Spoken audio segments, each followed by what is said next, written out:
প্রত্যেকের হাতকে তুমি কবুল করে নাও, আমরা বলি আমিন। আরো জোরে বলেন আমিন।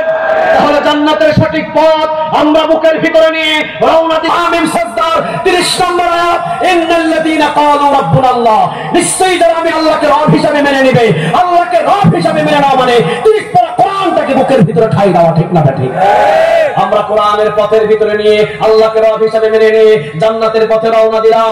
মার আসতে পারে, জুলুম আসতে পারে, রিমান্ডে নেওয়া লাগতে পারে, এমনকি ঘর ছাড়া হতে পারে, এমনকি ঘর জ্বালিয়ে দেওয়া হতে পারে, আমরা সুম্মাস্তাকামু অটল থাকবো ইনশাআল্লাহ। আরো জোরে বলেন ইনশাআল্লাহ। 13 বছর জেলখানায় থাকার পরেও মুখ থেকে কেউ হাসি নিতে পারে না। 13 বছর জেলখানায় থাকার পরে যেই মানুষটা মুস্কি হাসি দিয়ে বিশ্ববাসীকে কাঁদিয়ে যায়, বুঝতে হবে সেটাই হলো পাক্কা ইমানদার।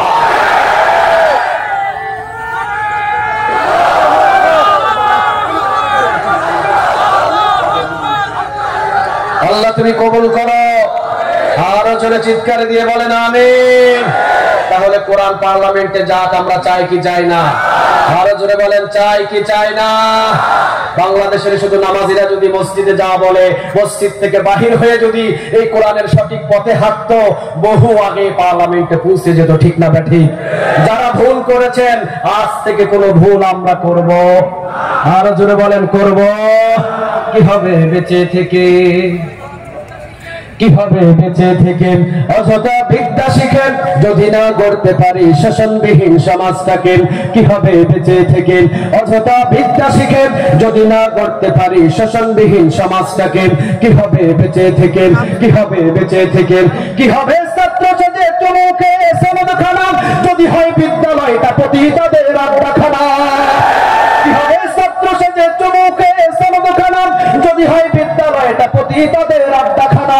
এর চেয়ে মরাই ভালো, দেশ ছেড়ে যাওয়াই ভালো, এর চেয়ে মরাই ভালো, দেশ ছেড়ে যাওয়াই ভালো। কি হবে ধোঁকা দিয়ে আল্লাহকে, কি হবে ধোঁকা দিয়ে বিবেকটাকে? কি হবে বেঁচে থেকে অযথা বিদ্যা শিখে যদি না গড়তে পারি শোষণবিহীন সমাজটাকে? কি হবে বেঁচে থেকে, কি হবে আলেম হয়ে ইমাম সাহেব সমাজেতে তারা যদি সত্য কথা উচ্চ স্বরে না বলিতে? আল্লাহ কবুল করুন। আরো জোরে বলেন আমিন। কি হবে আলেম হয়ে ইমাম সাহেব সমাজেতে তারা যদি সত্য কথা উচ্চ স্বরে না বলিতে?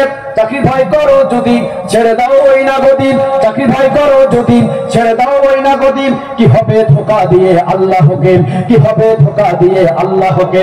কি হবে যুবক হয়ে সমাজের আসল চিত্র যদি না দেয় তুলে ধরা? কি হবে লেখালেখির কলমবাজির এই মহারাপ সমাজের আসল চিত্র যদি না দেয় তুলে ধরা? যদি ওই ঘুষের বলে কলমটা উল্টো চলেন, যদি ওই ঘুষের বলে কলমটা উল্টো চলেন, তবে কি যাবে রোখা দুর্নীতিকে, তবে কি যাবে রোখা দুর্নীতিকে? কি হবে বেঁচে থেকে অযথা বিদ্যা শিখেন যদি না করতে পারি শোষণবিহীন সমাজটাকে? কি হবে বেঁচে থেকে, কি হবে শেষ নবীজির উম্মত বলে দাবি করেন যদি ওই নবীর চেয়ার কাদিয়ানীরা দখল করে? কি হবে শেষ নবীজির উম্মত বলে দাবি করেন যদি ওই নবীর চেয়ার কাদিয়ানীরা দখল করেন? নবীজির জন্য যদি রক্তের বহে নদী, নবীজির জন্য যদি রক্তের বহে নদী, তবুও হটবো না এ দাবি থেকে, তবুও হটবো না এ দাবি থেকে। কি হবে বেঁচে থেকে অযথা বিদ্যা শিখেন যদি না করতে পারি শোষণবিহীন সমাজটাকে? কি হবে বেঁচে থেকে, কি হবে কিতাবাদির তালিম দিয়ে মাদ্রাসাতে যদি ওই খোদার কোরআন নিষিদ্ধ হয় আদালতে? আমরা চাই কোরআন দিয়ে পার্লামেন্ট চলুক, ঠিক না ঠিক? আল্লাহ আমাদের সবাইকে কবুল করুক, আমরা বলি আমিন। আরো জোরে আওয়াজ দিয়ে বলেন আমিন। লিল্লাহি তাকবীর, লিল্লাহি তাকবীর।